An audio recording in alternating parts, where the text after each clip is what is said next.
Գյուրջան Կասկադ, հասանելի բնակարաններ 65 ամիս մարման ժամկետով։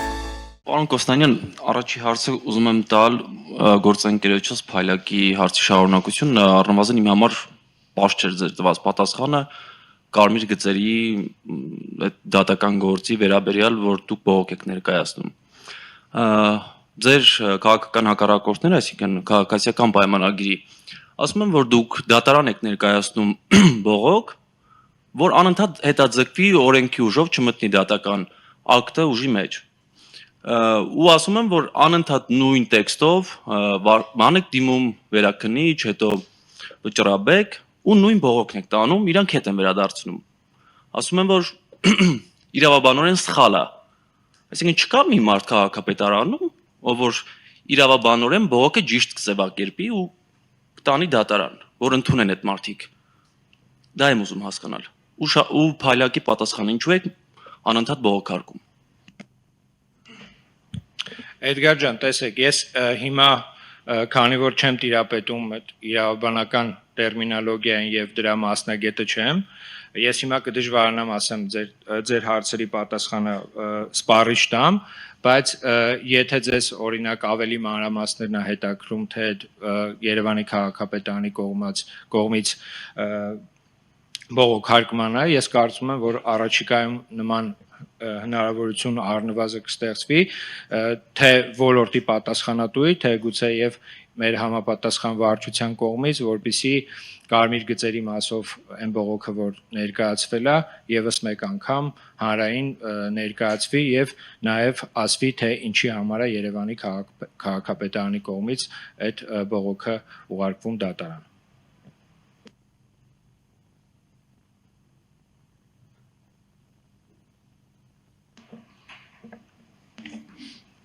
Հանրային ռադիո Ավետիսյան Աիդա, հարցս պարոն Կոստանյան վերաբերում է հյուսիս-հարավ ճանապարհին, նախկին քաղաքական գործիչներից մեկը լրագրողական հետաքննություն էր իրականացրել հենց Մալաթիա Սեբաստիա հատվածում մոտ 250 մետր չկառուցված հատվածի վերաբերյալ եւ այնտեղ հանրային շահ գերակաշահ ճանաչված սեփականատերերից մեկը փաստորեն չի համաձայնում հաշվարկված փոխհատուցման գումարի հետ եւ հենց Պաշտոնյան նախկին ինքը կոչ էր արել քաղաքապետարանին եւ կառավարությանը քայլեր ձեռնարկել հանդիպել սեփականատիրոջ հետ, որպեսզի վերջո այս հարցը լուծում ստանա, քանի որ 2022 թվականից շինաշխատանքները դատարանի որոշմամբ կասեցված են, դադարեցված են ներողություն։ Հանդիպել եք սեփականատիրոջ հետ, այս գործում ինչ առաջընթաց կա։ Շատ լավ, խոսքը վերաբերում է վարչապետի նախկին օգնական Այրի Սարգսյանի ռեպորտաժին, այո, ոչ միայն այդ ռեպորտաժը տեսել եմ, այլ նաև որոշակի ծանոթ եմ նշված խնդրին, եթե չեմ սխալվում, մեր ՑԻԿ-ի կողմից է այդ բանակցությունները վարվում տվյալ քաղաքացու հետ, գիտեմ, որ դեռ բանակցությունները որպես այդպեսին տարվում են նշված քաղաքացու հետ, բայց այս պահին ես կդժվարանամ կոնկրետ ասել այն մեխանիզմը, որով թե այդ փոխհատուցման հարցն է լուծվելու եւ վերջապես հյուսիս-հարավի այդ հատվածը արդեն կանցնի բուն շինարարական փուլին, կարծում եմ այդտեղ իրավական նաեւ հարց կա, ինչի մասին նաև բարձրաձայնել էր Նայիրի Սարգսյանը, կարծում եմ առաջիկայում արդեն տեսանելի պատկեր կունենանք եւ ավելի հստակ կարող ենք ժամանակացույց ասել, թե երբ փոխհատուցման հարցը կլուծվի եւ երբ աշխատանքները կմեկնարկեն։